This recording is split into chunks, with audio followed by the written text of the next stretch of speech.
So hello friends, ఈ వీడియోలో మనం డిజైన్ ఆఫ్ ప్లేట్ గర్డర్స్ గురించి చూద్దాం. సో ప్లేట్ గర్డర్స్ అనేది మీరు జేఎన్టీయూ కాకినాడ సిలబస్లో చూస్తే కనుక 28 మార్క్స్ ఎస్ఏ ఇది.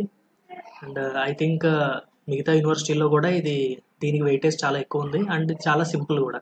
ప్రొసీజర్ పెద్దది కానీ చాలా సింపుల్. సో అసలు దీంట్లో అసలు ఏం పారామీటర్స్ ఉంటాయి, మెయిన్ కాంపొనెంట్స్ ఏంటి అనేది మొత్తం కూడా ఈ వీడియోలో చూద్దాం. సో ఫస్ట్ ఆఫ్ ఆల్ అసలు ప్లేట్ గర్డర్స్ అంటే ఏంటంటే, మనకి ఎప్పుడైతే స్పాన్ అండ్ లోడ్ ఇంక్రీజ్ అవుతాయో ఫుల్గా, అంటే చాలా ఎక్కువ ఉన్నప్పుడు మనకి అవైలబుల్ రోల్డ్ సెక్షన్స్, అంటే స్టీల్ టేబుల్స్లో మీకు సెక్షన్స్ ఉంటాయి కదా, అవి అవైలబుల్ రోల్డ్ సెక్షన్స్. అవి జనరల్గా మ్యానుఫ్యాక్చర్ జరుగుతూ ఉంటాయి ఆ సెక్షన్స్ ఓన్లీ. ఆ సెక్షన్స్ ఏంటంటే బేర్ చేయలేవు కొన్నిసార్లు. సో ఆ బేర్ చేయలేనప్పుడు ఏంటంటే మనం బిల్టప్ సెక్షన్స్ అనేవి కన్స్ట్రక్ట్ చేస్తాం. సో బిల్టప్ సెక్షన్స్ అంటే ఓన్లీ రోల్డ్ సెక్షన్కి ప్లేట్స్ మాత్రం అటాచ్ చేయడం కాకుండా ఆ ఫ్లేంజ్ ప్లేట్స్ అండ్ వెబ్ ప్లేట్స్ని కూడా మనం బిల్టప్ చేస్తాం, ఐదర్ త్రూ వెల్డింగ్ లేదంటే బోల్ట్స్ ద్వారా బిల్టప్ సెక్షన్ చేస్తాం అనమాట. దాన్నే ప్లేట్ గర్డర్ అని అంటారు సింపుల్గా చెప్పాలంటే. సో ఇందులో మనకి ప్లేట్ గర్డర్లో మెయిన్గా 3 ఎలిమెంట్స్ ఉంటాయి: వెబ్, ఫ్లేంజ్ అండ్ స్టిఫ్నర్స్ ఒకటి. సో ఫ్లేంజ్ అంటే ఏంటంటే మనకి తెలిసిందే కదా, top and bottom plates. And ఇది మెయిన్గా ఏంటంటే బెండింగ్ రెసిస్ట్ చేయడానికి ఫ్లేంజెస్ అనేవి యూజ్ చేస్తాం. అండ్ వెబ్ అనేది to resist the shear. And stiffeners దేనికంటే, యాక్చువల్గా ఈ స్టిఫ్నర్స్ అనేది సపోజ్ ఓకే, సో మనకి ఇది ఒక ఫ్లేంజ్ ఉంటుంది, ఇలా ఒక ఫ్లేంజ్, అండ్ నెక్స్ట్ ఇక్కడ ఒక ఫ్లేంజ్ ఉంటుంది, అండ్ నెక్స్ట్ ఇది వెబ్, రైట్. సో ఇప్పుడు ఈ వెబ్ ఉన్నప్పుడు ఇలాగా స్టిఫ్నర్స్ అనేవి ఎలా ఉంటాయంటే ఇక్కడి నుంచి ఇక్కడికి ప్లేట్స్ ఉంటాయి అన్నమాట.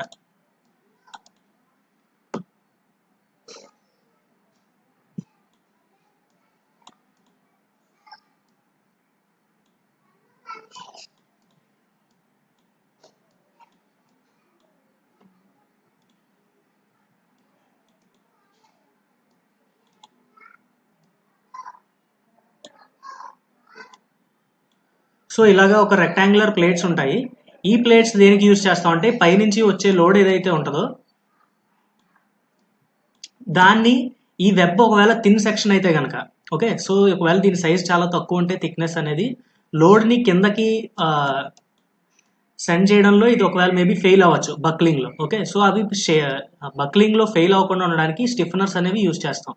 ఇవి 2 రకాలుగా ఉంటాయి. ఒకటి bearing or end stiffeners, intermediate stiffeners. And next ఏంటంటే ఇలా ట్రాన్స్ఫర్ షేప్లో ఒకటి ఉంటాయి, అండ్ నెక్స్ట్ లాంగిట్యూడినల్ షేప్లో కూడా ఉంటాయి. సో సపోజ్ ఇది పైది ఫ్లేంజ్, కింద ఫ్లేంజ్, ఇదంతా వెబ్ అనుకుంటే కనుక ఈ స్ట్రైట్గా ఉండేవి ట్రాన్స్ఫర్స్ స్టిఫ్నర్స్, అంటే ఇలాగా లాంగిట్యూడినల్గా ఉన్నవి లాంగిట్యూడినల్ స్టిఫ్నర్స్. ఓకే, సో ఈ ఎండ్ స్టిఫ్నర్స్ అంటే దేనికంటే to transfer the load from beam to the support, ఆ బీమ్ నుంచి కింద ఉన్న సపోర్ట్కి ట్రాన్స్ఫర్ చేయడానికి ఎండ్ స్టిఫ్నర్స్ అనేవి యూజ్ చేస్తాం. అండ్ ఒకవేళ వెబ్ కనుక చాలా థిన్ క్రాస్ సెక్షన్ ఉంటే కనుక అప్పుడు ఇంటర్మీడియట్ స్టిఫ్నర్స్ అనేవి కూడా యూజ్ చేస్తాం. అవి దేనికి, just to improve buckling of the web. And next longitudinal stiffeners దేనికంటే బక్లింగ్ స్ట్రెంత్ ఆఫ్ ద వెబ్ని ఇంక్రీజ్ చేయడానికి ఇవి కూడా. ఓకే, సో మనం కోడ్లో ఉన్న ప్రొవిజన్ ఏంటంటే ఒకవేళ లాంగిట్యూడినల్ స్టిఫ్నర్స్ ఆర్ హారిజాంటల్ రెండిట్లో ఎలా అయినా పిలవచ్చు. సో లాంగిట్యూడినల్ స్టిఫ్నర్ ప్రొవైడ్ చేసినప్పుడు మనం ఫస్ట్ది ఎప్పుడు కూడా 0.2 into d from the compression flange, అంటే ఈ కంప్రెషన్ పై ఫ్లేంజ్ ఉంది కదా, సో అక్కడి నుంచి ఈ ఫస్ట్ హారిజాంటల్ స్టిఫ్నర్ యొక్క ఈ డెప్త్ వచ్చేసి మనకి 0.2 into d. d is the depth of the web. ఆ వెబ్ యొక్క డెప్త్ ఇంటూ 0.2 చేసుకుంటే ఆ డెప్త్లో ఉండాలి. అండ్ నెక్స్ట్ ఒకవేళ ఇంకొక హారిజాంటల్ స్టిఫ్నర్ కనుక ఇవి పెట్టుకోవాలి అనుకుంటే అప్పుడు అది మిడ్ డెప్త్లో కరెక్ట్గా సెంట్రల్లో మనం ప్లేస్ చేసుకోవచ్చు. And next all these plates of web flange are to be suitably connected by welding లేదా బోల్టింగ్ సిస్టమ్ వల్ల. ఈ రెండింటి ద్వారా ఎలా అయినా సరే మనం కనెక్ట్ చేయొచ్చు. సో దాన్నే మనం ప్లేట్ గర్డర్ అని అంటాం. ఇప్పుడు డిజైన్ పారామీటర్స్. సో మెయిన్గా ఇందులో కావాల్సింది ఏంటంటే first of all self weight of the plate girder. మనకి సైజ్ తెలీదు, సెక్షన్ తెలీదు, ఏ ప్లేట్స్ యూజ్ చేస్తామో తెలీదు, పైన మళ్ళీ అడిషనల్ ప్లేట్స్ ఉంటాయా, ఓన్లీ ఐ సెక్షన్, ఏమీ తెలియదు మనకి స్టార్టింగ్లో కదా. సో ఈ సెల్ఫ్ వెయిట్ ఏంటంటే మనం ఎలా అజ్యూమ్ చేసుకుంటాం అంటే టోటల్ వెయిట్, ఇంపోజ్డ్ లోడ్ ఏదైతే ఉంటుందో పైనుంచి వచ్చే లోడ్, అది డివైడెడ్ బై 200 kN/m కింద మనం అజ్యూమ్ చేసుకుంటాం. Okay, self weight. And next ఆ పైన imposed load plus this self weight, ఈ రెండిటితో కలిపి maximum moment and shear force అనేవి క్యాలిక్యులేట్ చేసుకుంటాం. ఫర్ డిజైన్ పర్పస్కి క్యాలిక్యులేట్ చేసుకుంటాం. నెక్స్ట్ ఎకనామికల్ డెప్త్ కావాలి అనుకుంటే కనుక మనం పైన అనుకున్నాం కదా already, flanges are placed only to bear the to resist the bending. So మనం అదే ఇక్కడ ఎస్యూమ్ చేసుకుంటాం, the moments are only taken by flanges. So అప్పుడు ఎం మూమెంట్ ఈజ్ ఈక్వల్ టు ఏమవుద్ది, స్ట్రెస్ ఇంటూ ఏరియా, అంతే కదా. So FY into BF TF into D. And ఇక్కడ నుంచి ఈ బిఎఫ్ టిఎఫ్ అంటే nothing but the area of the flange plates కదా. So area of the flange plate is equal to M by F by D. ఇప్పుడు cross sectional area బట్టి ఇది calculate చేసుకుంటే D by TW is equal to some constant అనుకుంటాం. And next ఈ area అనేది కనుక మనకి మినిమం కావాలి, ఎందుకు ఎకనామికల్ కావాలి కాబట్టి మినిమం కావాలంటే దాన్ని డిఫరెన్షియేట్ చేసి ఈక్వల్ టు జీరోకి చేసుకుంటాం. సో జీరో చేసినప్పుడు ఆ ఫార్ములా కనుక ఈ విధంగా క్యాలిక్యులేట్ చేస్తే మనకి ఓవరాల్గా డెప్త్ అనేది ఈ ఫార్ములా వస్తుంది, MK by F by whole power 1/3. Okay, so ఇప్పుడు ఈ K value D by TW ఉంది కదా, కే కాన్స్టెంట్ అనుకున్నాం. మరి కాన్స్టెంట్ వాల్యూ ఎక్కడి నుంచి వస్తుందంటే మనం దీన్ని మళ్ళీ అస్యూమ్ చేసుకుంటాం from table page number 63 and in code number IS 800 8.6.1.1లో ఉంటుంది. ఏంటి D by TW less than 67 epsilon అయితే కనుక మనం సేమ్ యాజ్ ఆర్డినరీ బీమ్ కింద తీసుకుంటాం. ఓకే, సో 67 అనే వాల్యూ తీసుకోవచ్చు, లెస్ దాన్ 67 తీసుకోవచ్చు. అది మీకు ప్రాబ్లం చేసేటప్పుడు క్లియర్గా తెలుస్తుంది. అండ్ నెక్స్ట్ సర్వీసబిలిటీ రిక్వైర్మెంట్స్లో ఇలా ఉండాలి, D by TW less than 200 లేదా లెస్ దాన్ 90. ఎప్పుడు ట్రాన్స్ఫర్ స్టిఫ్నర్స్ నాట్ ప్రొవైడ్ అయితే ఇది సాటిస్ఫై చేయాలి. అండ్ నెక్స్ట్ ట్రాన్స్ఫర్ స్టిఫ్నర్ ఒకవేళ ప్రొవైడ్ చేయకుండా అలాంగ్ వన్ ఎడ్జ్, ఇక్కడ ఏంటి web connected flange along 2 edges అంటే ఏంటి, ఇప్పుడు ఒక ఫ్లేంజ్ వెబ్ ఉందంటే బోత్ సైడ్స్ వెల్డింగ్ చేసినప్పుడు వీళ్ళు చెప్తుంది ఏంటంటే, so this is the flange, ఇది వెబ్ కదా. సో ఒకవేళ ఇటువైపు సైడ్ అండ్ ఇటువైపు సైడ్ బోత్ సైడ్స్లో కనుక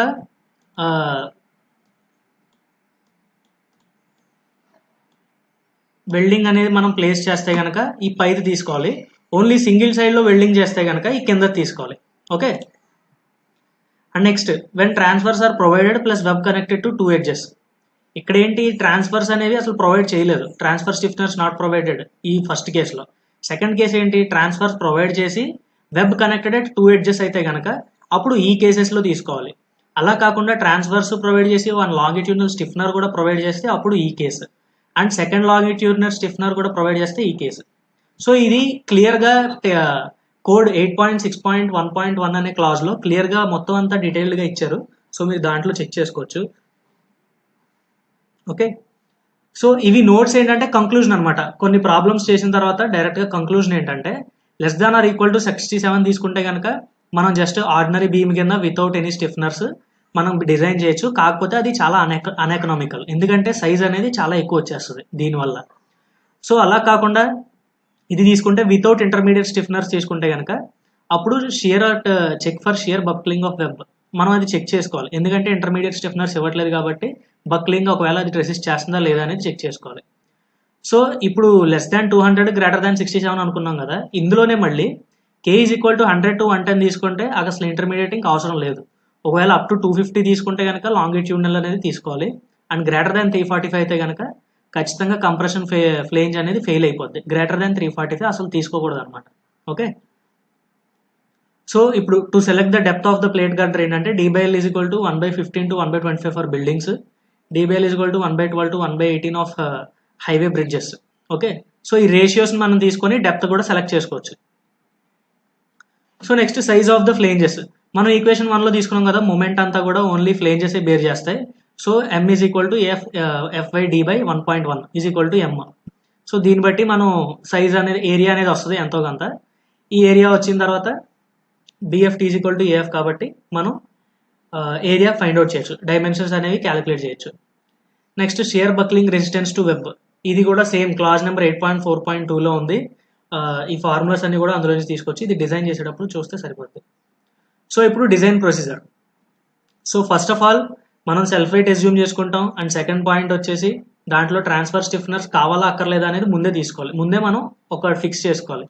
సో చేసుకున్న తర్వాత అప్పుడు దాన్ని బట్టి D/TW వాల్యూని మనం ఫిక్స్ చేసుకుంటే which is nothing but the value of K కదా. సో K వాల్యూని మనం ఫిక్స్ చేసుకుంటే అప్పుడు ఎకనామికల్ డెప్త్ అనేది క్యాలిక్యులేట్ చేసుకుంటాం. తర్వాత ఏరియా ఆఫ్ ద ఫ్లేంజ్ మనం క్యాలిక్యులేట్ చేస్తాం. దాన్ని బట్టి మళ్ళీ ప్లాస్టిక్ సెక్షనా, కాంపాక్ట్ సెక్షనా, సెమీ కాంపాక్ట్ సెక్షన్ అనేది ఫైండ్ అవుట్ చేస్తాం. తర్వాత moment capacity of the girders check చేసుకోవడం, ఇంకా మిగతావన్నీ చెక్ చేయడం. ఒకసారి ఇక్కడ సైజ్ వచ్చేసిన తర్వాత మిగతా అంతా checking part. So moment capacity check చేయాలి, next shear resistance of the web, తర్వాత వెల్డ్ కనెక్టింగ్ వెల్డింగ్ డిజైన్ చేసుకోవడం, end bearing stiffeners design, next connection of stiffeners. End bearing stiffeners design చేసాం, తర్వాత మళ్ళీ దానికి కూడా వెల్డింగ్తో కనెక్ట్ చేయాలి కదా, సో ఆ కనెక్షన్ ఇది. ఆ తర్వాత లోడ్ క్యారింగ్ స్టిఫ్నర్స్ అంటే end bearing stiffeners and intermediate stiffeners. So ఇవన్నీ డిజైన్ చేసుకోవడం మనకున్న రిక్వైర్మెంట్ని బట్టి. ఓకే, ఇందులో ప్రాబ్లమ్స్ వచ్చేసి 3 టైప్స్లో ఉంటాయి. సో 3 టైప్స్ ఏంటంటే,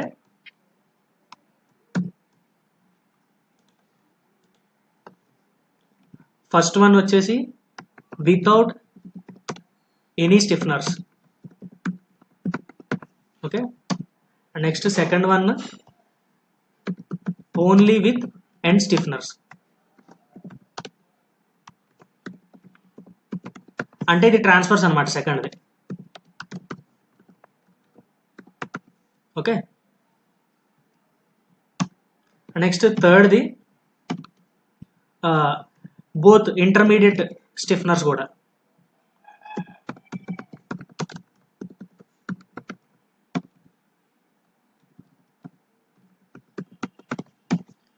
ఓకే, సో ఈ 3 టైప్స్ ఆఫ్ ప్రాబ్లమ్స్ ఇందులో ఉంటాయి డిజైన్ చేయడానికి. మనం first of all without any stiffeners అనేది చూద్దాం. కానీ ఇది ఓన్లీ డిజైన్ ప్రాబ్లమ్ చూడడానికే, బట్ వితౌట్ ఎనీ స్టిఫ్నర్ అనేది uneconomical. Okay, so design a welded plate girder of span 24 meters to carry superimposed load 35 kN/meter. Avoid any use of bearing and intermediate stiffeners అని ఇచ్చాడు, వాడే క్వశ్చన్లో ఇచ్చాడు. So first point వచ్చేసి మనం అనుకున్నాం కదా, లోడ్ క్యాలిక్యులేట్ చేయడం, moment and shear force find out చేయడం. సో ఫ్యాక్టర్డ్ ఇంపోజ్డ్ లోడ్ ఏమవుతుంది, 35 into 1.5 is the load factor of safety. So into 1.5 చేసాం. నెక్స్ట్ సెల్ఫ్ వెయిట్ క్యాలిక్యులేట్ చేస్తాం, డివైడెడ్ బై 200 సెల్ఫ్ వెయిట్ వచ్చింది. తర్వాత టోటల్ ఫ్యాక్టర్ లోడ్ వచ్చింది, ఇది plus ఇది 52.5 plus 66.3.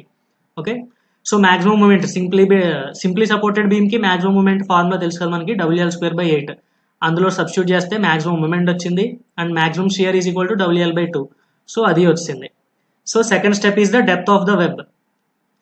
ఇప్పుడు మనకి స్టిఫ్నర్స్ అవాయిడ్ చేయాలనుకుంటే కనుక మనం 8.6.1.1లో చూసాం. So K should be D/W should be less than 67. Okay, so ఇప్పుడు ఆ K ఈజ్ ఈక్వల్ టు మనం 67 అనే వాల్యూ తీసుకున్నాం ఇక్కడ చూసినట్లయితే. సో ఇది 67 వాల్యూ తీసుకున్నాం, K is equal to. So MK/F/Fy whole power 1/3 calculate చేస్తే D is equal to 1043 mm వచ్చింది.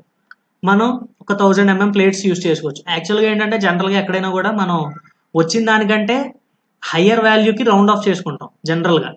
కానీ ఇక్కడ మన కేసు, ఇక్కడ మనం ఏం అస్యూమ్ చేసుకున్నాం అంటే ఈ బెండింగ్ అనేది ఏదైతే ఉందో M moment, so bending moment ఏదైతే ఉందో ఓన్లీ ఫ్లేంజెస్ మాత్రమే బేర్ చేస్తాయి, రెసిస్ట్ చేస్తాయి అని కన్సిడర్ చేసాం. బట్ యాక్చువల్గా ఇన్ యాక్చువల్ కేస్ వెబ్ కూడా ఎంతో కొంత రెసిస్ట్ చేస్తుంది. సో ఈ డెప్త్ అనేది మనం లోవర్ వాల్యూకి రౌండ్ ఆఫ్ చేసుకున్న ప్రాబ్లం ఉండదు. Okay, so use 1000 mm plates. ఇప్పుడు TW should be greater than D/TW less than or equal to 67 కదా. సో దీన్ని బట్టి మనకి వెబ్ థిక్నెస్ అనేది కూడా క్యాలిక్యులేట్ చేసుకోవచ్చు. 14.92 వచ్చింది, మనం 16 mm ప్రొవైడ్ చేద్దాం. సో వెబ్ ప్లేట్ సైజ్ వచ్చేసింది 1000/16 mm. ఇప్పుడు ఫ్లేంజ్, ఈ ఫ్లేంజ్లో మనం ఫార్ములా తీసుకున్నాం కదా, M is equal to AF into FD/1.1. 1.1 ఏంటంటే గామా M0, అది పార్షియల్ సేఫ్టీ ఫ్యాక్టర్. ఇది టేబుల్ 5లో ఉంటుంది 1.1 అనేది కోడ్ బుక్లో, దాంట్లో చూసుకోవచ్చు. సో మూమెంట్ మనకి మాక్సిమం మూమెంట్ తెలుసు, AF తెలియదు, FY తెలుసు, D 1000 వచ్చింది 1.1. So area of the flange వచ్చేసింది. ఇప్పుడు plastic category. So to keep the flange in plastic category, B/TF is should be less than 8.4 epsilon. ఇక్కడ ఎప్సిలాన్ అంటే యాక్చువల్గా √FY/250 √FY/250 ఎప్సిలాన్ అంటే. సో మనకి FY ఈజ్ ఈక్వల్ టు కూడా 250 కాబట్టి epsilon is equal to 1 అవుద్ది. So B/TF is less than or equal to 8.4.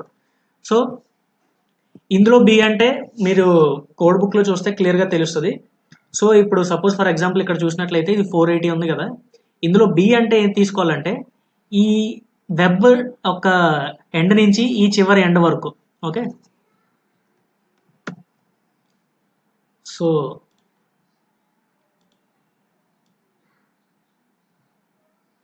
ఈ point నుంచి ఈ పాయింట్ వరకు ఓన్లీ ఈ డెప్త్నే B1 కింద తీసుకుంటాం, I mean nothing but B.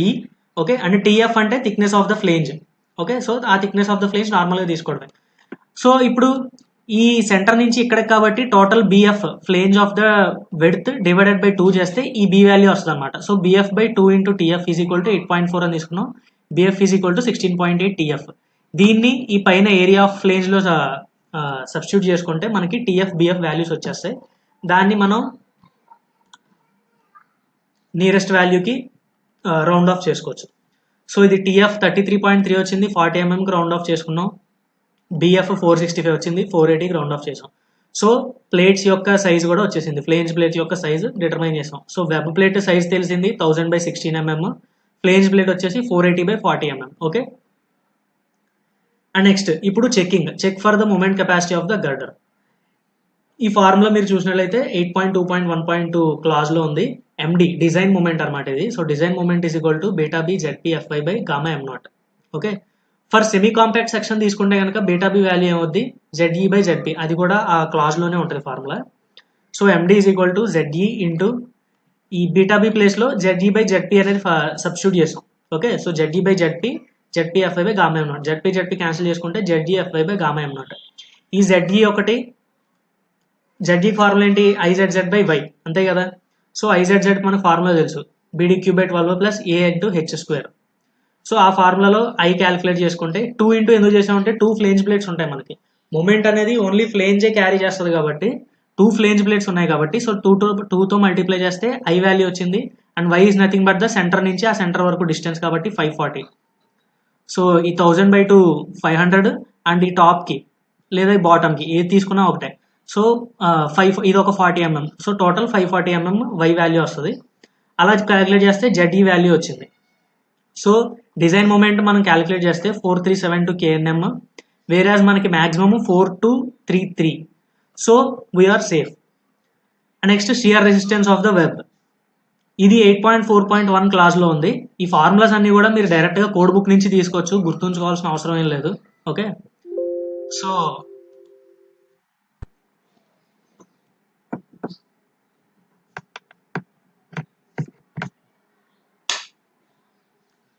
ఈ ఫార్ములాస్ అన్ని కూడా మీరు గుర్తుంచుకోవాల్సిన అవసరం లేదు, కోడ్ బుక్ నుంచి తీసుకోవచ్చు. ఈ VD VN by gamma M naught. VN అంటే మళ్ళీ ఇది ఫార్ములా. సో ఈ ఫార్ములాలో ఏవి ఏరియా ఆఫ్ ద షియర్ అనేది మనకు ఓన్లీ వెబ్ ఒకటే రెసిస్ట్ చేస్తుందని తీసుకున్నాం కాబట్టి ఓన్లీ వెబ్ ఏరియా తీసుకున్నాం. సో 1000 × 16, ఎఫ్ఐడబ్ల్యూ అంటే 250 అండ్ గామా ఎం నాట్ అంటే 1.1. ఈ గామా ఎం నాట్ టేబుల్ 5లో ఉంటుంది. ఓకే. సో క్యాలిక్యులేట్ చేస్తే 2099 kN వచ్చింది. కానీ మనకి మాక్సిమం షియర్ ఉన్నది 705 కాబట్టి safe. And next check for the end bearings. Check for the end bearings అంటే ఏంటంటే మనకి లోడ్ అనేది ఎట్ ద సపోర్ట్ అది సేఫ్గా కిందకి ట్రాన్స్ఫర్ చేస్తుందా లేదా అనేది చెక్ చేయడం అనమాట. ఓకే. సో 8.7.4 అనే క్లాజ్లో ఈ ఫార్ములాస్ అన్నీ ఉన్నాయి. So FW is equal to B1 plus N2 into TW FW gamma M naught. ఈ N2 is equal to 2.5 into flange thickness. Okay. So ఆ ఫార్ములా కూడా అందులోనే ఇచ్చాడు కోడ్ బుక్లో. And B1 is equal to 100 mm అనేది మనం assume చేసుకుంటాం. Okay. So FW is equal to 100 plus 100, B1 అంటే 100 అని అస్యూమ్ చేసుకున్నాం. And next N2 is equal to 100 అని వచ్చింది ఇది. So TW 16, FW 250 and gamma M not అంటే 1.1. ఓకే. సో అది ఫార్ములా క్యాలిక్యులేట్ చేస్తే 727 వచ్చింది. కానీ మనకు షియర్ ఉన్నది 705. సో సేఫ్గా అది ట్రాన్స్ఫర్ చేస్తుంది, మనకున్న web size web plate transfer చేస్తుంది కాబట్టి సేఫ్. ఇప్పుడు connections, welding connection web plate and ఫ్లేంజ్కి. ఓకే. సో ఈ వెల్డింగ్ కనెక్షన్ అనేది మెయిన్గా రెసిస్ట్ చేయాల్సింది ఏంటంటే షియర్ ఫోర్స్ని. So shear stress at flange junction of web. So ఫ్లేంజ్కి వెబ్కి ఉన్న జంక్షన్లో షియర్ స్ట్రెస్ అనేది ఎంత, ఈ ఫార్ములా మనకి యాక్చువల్గా స్ట్రెంత్ ఆఫ్ మెటీరియల్స్లో ఉంటుంది, F/BI into AY bar. So F అంటే మనకి షియర్ ఫోర్స్, B అంటే width of the plate flange plate, and I అంటే మనం ఇందాక క్యాలిక్యులేట్ చేసాం కదా మూమెంట్ ఆఫ్ ఇనర్షియా అది, ఇంటూ A. స్మాల్ a అంటే ఏంటంటే area of the plate above the section we're considering. Okay. So మనం ఎట్ ద జంక్షన్ కాబట్టి ఓన్లీ ఫ్లేంజ్ ప్లేట్ ఒకటే వస్తుంది.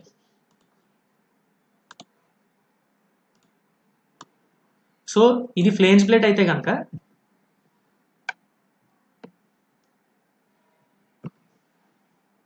సో ఇది ఫ్లేంజ్ ప్లేట్ అండ్ నెక్స్ట్ ఇది వెబ్. ఓకే. సో ఇలా ఈ వెబ్ తీసుకుంటే మనం ఈ జంక్షన్ దగ్గర క్యాలిక్యులేట్ చేస్తున్నాం కదా. సో ఈ జంక్షన్ దగ్గర క్యాలిక్యులేట్ చేస్తున్నాం కాబట్టి ఈ ఏరియా అంతా వస్తుంది మనకి. సో ఈ ఫ్లేమ్స్ ప్లేట్ ఏరియా అంతా వస్తుంది అనమాట. ఓకే,